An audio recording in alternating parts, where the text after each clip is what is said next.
se convirtió, detrás de su palidez intelectual, en un refinado Baudelaire del experimento físico. Lovecraft odiaba esta historia y Lovecraft te odiaría profundamente a ti, por escucharla.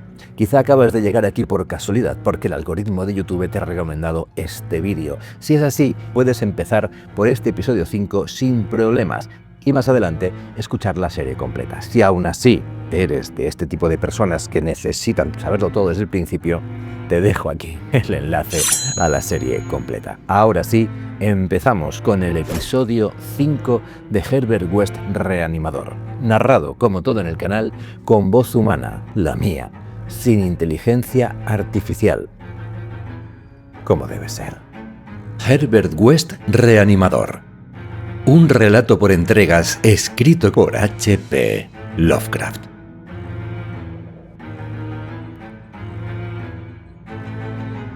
Episodio 5. El horror surgido de las sombras. Muchos hombres han relatado acontecimientos espantosos a viva voz que jamás mencionaron por escrito. Acontecimientos que tuvieron lugar en los campos de batalla de la Gran Guerra. Algunos de ellos me han provocado desmayos, otros me han sacudido con una náusea devastadora, mientras que otros me han hecho temblar y mirar detrás de mí en la oscuridad. Sin embargo, y a despecho del peor de todos ellos, creo que yo mismo puedo relatar el más espantoso. El horror estremecedor, antinatural e increíble, surgido de las sombras. En 1915 yo era médico con el rango de teniente primero en un regimiento canadiense en Flandes. Uno de los muchos estadounidenses que precedieron al propio gobierno en la gigantesca contienda. No había ingresado en el ejército por iniciativa propia, sino más bien como consecuencia natural del alistamiento del hombre de quien yo era ayudante indispensable. El célebre especialista quirúrgico de Boston, el doctor Herbert West. El doctor West deseaba ardientemente tener la oportunidad de servir como cirujano en una gran guerra. Y cuando esa oportunidad llegó, me arrastró con él casi contra mi voluntad. Había razones por las que me habría alegrado de que la guerra nos separase. Razones por las que el ejercicio de la medicina y la compañía de West me resultaban cada vez más irritantes. Pero cuando él fue a Ottawa y mediante la influencia de un colega consiguió una comisión médica con el rango de comandante, no pude resistirme a la imperiosa persuasión de alguien decidido a que yo le acompañara como ayudante. Cuando digo que el Dr. West deseaba con avidez servir en la guerra, no quiero dar a entender que fuese por naturaleza belicoso, ni que estuviera preocupado por la seguridad del mundo civilizado. Siendo West como era, puro intelecto y sangre fría, delgado, rubio de ojos azules y gafas, creo que en secreto se burlaba de mis ocasionales entusiasmos marciales y de mis reproches a la neutralidad pasiva. Había, sin embargo, algo que él deseaba en la Flandes en guerra, y para conseguirlo tenía que adoptar una apariencia militar. Lo que quería no era algo que muchas personas deseen, sino algo relacionado con la peculiar rama de la ciencia médica que había elegido seguir de manera completamente clandestina, y en la que había obtenido resultados asombrosos y en ocasiones horribles. Era, de hecho, nada más y nada menos que un abundante suministro de cadáveres recientes, en todos los grados posibles de desmembramiento. Herbert West necesitaba cuerpos recientes, porque la obra de su vida era la reanimación de los muertos. Este trabajo no era conocido por la clientela distinguida que había incrementado tan rápidamente su fama tras nuestra llegada a Boston. Pero era demasiado bien conocido por mí, que había sido su amigo más íntimo y su único ayudante desde los viejos tiempos de la Facultad de Medicina de la Universidad de Miskatonic. Fue en aquellos días universitarios cuando comenzó sus terribles experimentos, primero con pequeños animales y después con cuerpos humanos, obtenidos de forma espantosa. Existía una solución que inyectaba en las venas de los especímenes sin vida, y si estaban lo bastante frescos, respondían de maneras extrañas. Había tenido muchas dificultades para descubrir la fórmula adecuada, pues se comprobó que cada tipo de organismo necesitaba un estímulo especialmente adaptado a él. El terror lo acosaba cuando pensaba en sus fracasos parciales. Cosas innombrables resultantes de soluciones imperfectas o de cuerpos no lo bastante frescos. Cierto número de esos fracasos habían permanecido vivos. Uno estaba en un manicomio, mientras que otros habían desaparecido. Y cuando pensaba en eventualidades concebibles, aunque prácticamente imposibles, a menudo se estremecía bajo su habitual imperturbabilidad.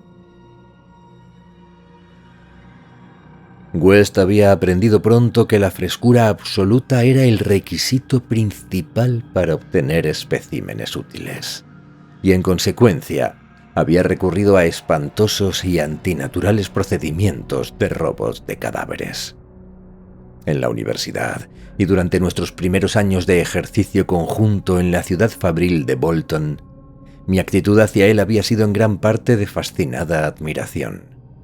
Pero a medida que su audacia en los métodos crecía, empecé a desarrollar un miedo persistente. No me gustaba la manera en que miraba los cuerpos vivos y sanos. Y después llegó una sesión de pesadilla en el laboratorio del sótano, cuando descubrí que cierto espécimen había sido un cuerpo vivo cuando él lo obtuvo. Aquella fue la primera vez que consiguió devolver la cualidad del pensamiento racional a un cadáver, y su éxito, logrado a un precio tan repugnante, lo endureció por completo. De sus métodos en los 5 años intermedios no me atrevo a hablar. Permanecí unido a él por la pura fuerza del miedo y presencié escenas que ninguna lengua humana podría repetir.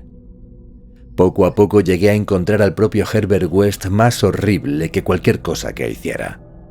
Fue entonces cuando comprendí que su antiguo y normal celo científico por prolongar la vida había degenerado sutilmente en una mera curiosidad morbosa y necrófaga, y en un secreto deleite por lo pintoresco del osario. Su interés se convirtió en una adicción infernal y perversa a lo repelente y demoníacamente anormal. Se complacía con absoluta serenidad en monstruosidades artificiales que harían caer muerto de miedo y de asco a la mayoría de los hombres sanos. Se convirtió, detrás de su palidez intelectual, en un refinado Baudelaire del experimento físico. Un lánguido Heliogábalo de las tumbas. Afrontaba los peligros sin pestañear, cometía crímenes sin inmutarse. Creo que el clímax llegó cuando demostró su teoría de que la vida racional podía restaurarse y buscó nuevos mundos que conquistar experimentando con la reanimación de partes separadas del cuerpo. Tenía ideas salvajes y originales sobre las propiedades vitales independientes de las células orgánicas y del tejido nervioso separado de los sistemas fisiológicos naturales. Y obtuvo algunos resultados preliminares espantosos en forma de tejido artificialmente alimentado e inmortal, obtenido de huevos casi incubados de un indescriptible reptil tropical. Había 2 cuestiones biológicas que deseaba resolver con extrema ansiedad. Primero, si alguna cantidad de conciencia y acción racional era posible sin el cerebro, procediendo desde la médula espinal y diversos centros nerviosos. Y segundo, si podía existir algún tipo de relación etérea e intangible, distinta de las células materiales que enlazara las partes quirúrgicamente separadas de lo que antes había sido un solo organismo vivo. Todo aquel trabajo de investigación requería una prodigiosa cantidad de carne humana recién sacrificada. Y esa era la razón por la que Herbert West había entrado en la Gran Guerra. Lo fantasmal e innombrable ocurrió una medianoche de finales de marzo de 1915, en un hospital de campaña detrás de las líneas enemigas, en Saint-Éloi. Incluso ahora me pregunto si pudo haber sido otra cosa que un sueño demoníaco de delirio. West tenía un laboratorio privado en una habitación orientada al este, dentro de aquel edificio temporal semejante a un granero que le había sido asignado con el pretexto de que estaba ideando métodos nuevos y radicales para tratar casos hasta entonces desesperados de mutilación. Allí trabajaba como un carnicero en medio de sus sangrientas mercancías. Nunca pude acostumbrarme a la ligereza con que manejaba y clasificaba ciertas cosas. A veces realizaba auténticas maravillas de cirugía para los soldados, pero sus principales deleites eran de una clase menos pública y filantrópica, y requerían muchas explicaciones sobre sonidos que parecían extraños, incluso en medio de aquella Babel de condenados. Entre esos sonidos había frecuentes disparos de revólver. Desde luego, no eran algo raro en un campo de batalla, pero sí claramente inusual en un hospital. Los especímenes reanimados del Dr. West no estaban destinados a una larga existencia ni a una gran audiencia. Además de tejido humano, West empleaba gran cantidad del tejido embrionario reptiliano que había cultivado con resultados tan singulares. Era mejor que el material humano para mantener la vida en fragmentos sin órganos, y esa era ahora la principal actividad de mi amigo. En un rincón oscuro del laboratorio, sobre un extraño quemador incubador, mantenía una gran cuba tapada de aquella materia celular reptiliana que se multiplicaba y crecía de forma hinchada y espantosa. La noche de la que hablo teníamos un espléndido espécimen nuevo. Un hombre a la vez físicamente poderoso y de una mentalidad tan elevada que garantizaba un sistema nervioso sensible. Resultaba bastante irónico, porque era el oficial que había ayudado a West a conseguir su comisión y que ahora iba a haber sido nuestro asociado. Además, en el pasado había estudiado en secreto hasta cierto punto la teoría de la reanimación bajo la dirección de West. El comandante Sir Eric Morland Clapham Lee, miembro de la Orden Británica de Servicio Distinguido, era el mejor cirujano de nuestra división y había sido destinado apresuradamente al sector de Saint-Éloi, cuando las noticias de los duros combates llegaron al cuartel general. Había llegado en aeroplano pilotado por el intrépido teniente Ronald Hill, solo para ser derribado justo sobre su destino. La caída había sido espectacular y espantosa. Hill quedó irreconocible después, pero de los restos surgió el gran cirujano en una condición casi decapitada, aunque por lo demás intacta. West se apoderó con avidez de aquella cosa sin vida que había sido su amigo y compañero de estudios, y me estremecí cuando terminó de separar la cabeza. La colocó en su infernal cuba de pulposa materia reptiliana para conservarla para futuros experimentos y procedió a tratar el cuerpo decapitado sobre la mesa de operaciones. Inyectó sangre nueva. Unió ciertas venas, arterias y nervios en el cuello sin cabeza y cerró la espantosa abertura con piel injertada de un espécimen no identificado que había llevado uniforme de oficial. Yo sabía lo que quería. Ver si aquel cuerpo altamente organizado podía mostrar, sin su cabeza, alguno de los signos de vida mental que habían distinguido a Sir Eric Morland Clapham Lee, antiguo estudiante de reanimación. Aquel tronco silencioso era ahora llamado grotescamente a ejemplificarla. Aún puedo ver a West bajo la siniestra luz eléctrica mientras inyectaba su solución reanimadora en el brazo del cuerpo decapitado.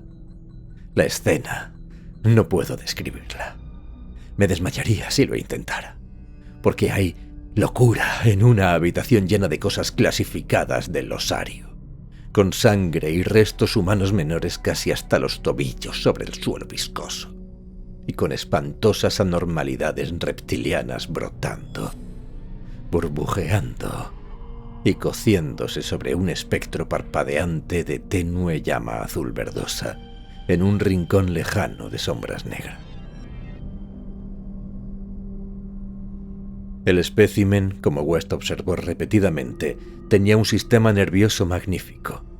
Se esperaba mucho de él, y cuando comenzaron a aparecer algunos movimientos compulsivos pude ver el interés febril en el rostro de West. Creo que estaba preparado para contemplar la prueba de su opinión cada vez más firme, de que la conciencia, la razón y la personalidad pueden existir independientemente del cerebro. De que el hombre no posee un espíritu central unificador, sino que es simplemente una máquina de materia nerviosa, siendo cada sección más o menos completa en sí misma. En una sola demostración triunfal, West estaba a punto de relegar el misterio de la vida a la categoría de mito. El cuerpo comenzó entonces a sacudirse con mayor violencia, y bajo nuestros ojos ávidos empezó a agitarse de una manera espantosa. Los brazos se movieron de forma inquietante, las piernas se encogieron y varios músculos se contrajeron en una especie repulsiva de retorcimiento. Entonces la cosa sin cabeza extendió los brazos en un gesto que era inconfundiblemente de desesperación. Una desesperación inteligente, aparentemente suficiente para demostrar todas las teorías de Herbert West. Ciertamente, los nervios estaban recordando el último acto del hombre en vida, la lucha por liberarse del aeroplano en caída. Lo que siguió jamás podré saberlo con certeza. Puede haber sido enteramente una alucinación provocada por la conmoción causada en aquel instante por la destrucción súbita y completa del edificio en un cataclismo de fuego de artillería alemana. ¿Quién puede negarlo? Si West y yo fuimos los únicos supervivientes comprobados. A West le gustaba pensar eso antes de su reciente desaparición. Pero había momentos en que no podía, porque era extraño que ambos hubiéramos tenido la misma alucinación. El suceso espantoso en sí fue muy simple, notable tan solo por lo que implicaba. El cuerpo sobre la mesa se había incorporado con un tanteo ciego y terrible, y habíamos oído un sonido. No llamaría voz a aquel sonido, porque era demasiado espantoso. Y sin embargo su timbre no era lo más terrible de él, tampoco lo era su mensaje. Simplemente había gritado. ¡Salta, Roland! ¡Por el amor de Dios! ¡Salta! Lo espantoso era su procedencia, porque había salido de la gran cuba tapada en aquel rincón necrófago de sombras negras y reptantes.